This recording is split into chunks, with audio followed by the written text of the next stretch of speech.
Sir வணக்கம். வணக்கம் sir. எங்க இருந்து சார் வரீங்க? உங்களை பத்தி குரோம்பேட்டு சென்னையில இருந்து வர்றேன். குரோம்பேட்டை சென்னை. ஓகே, உங்க மாம்பழம் பார்த்துருக்கீங்களா? ஆமா, இந்த மாதிரி மாம்பழம் நான் பார்த்தது இல்ல. பட் இன்னைக்கு தான் பாக்குறேன். அது உங்ககிட்ட தான் பாக்குறேன். சைஸ் தான் அது இருக்கும். நெல்லிக்காய் சைஸ், ஒரு எலுமிச்சம்பழம் சைஸ். பாத்தீங்கன்னா அது வெயிட் என்ன இருக்குன்னு பாத்துலாமா? வெயிட் வந்து கிட்டத்தட்ட இது இருந்ததுன்னா மிஞ்சி மிஞ்சி போச்சுன்னா ஒரு 10-15 கிராம் இருக்குன்னு நினைக்கிறேன். 39 கிராம், கிட்டத்தட்ட 40 கிராம் இருக்கு சார். நீங்க சொன்னதை விட அதிகமா இருக்கு. வெயிட் அதிகமா இருக்கு.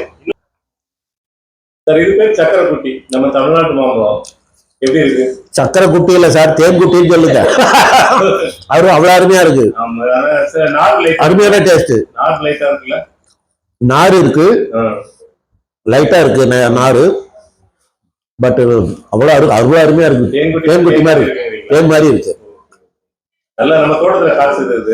தரையில வச்சிருக்கோம். கிட்டத்தட்ட ஒரு சின்ன 2 வருஷத்துக்கு செடியிலே கிட்டத்தட்ட ஒரு 20-25 பழம் காய்ச்சது. இது பெரிய மரமா இருக்கும்போது அப்போ ஒரு 500-1000 காய்ச்சா எப்படின்னு கற்பனை பண்ணி பாருங்களேன். அந்த மரத்தை பாக்குறதுக்கு ஒரு அழகா இருக்கும். இந்த மாதிரி நமக்கு ஒரு செடி அனுப்பி விடுங்க. ஓகே, மாடியில வச்சுக்கலாம். நீங்க மாடியில தான் வைக்கிறோம், கீழே வைக்க முடியாது, மாடியில தான் வைக்கிறோம். இதே மாதிரி இந்த செடியை அனுப்பி விடுங்க. ஓகே கண்டிப்பா. ஓகே.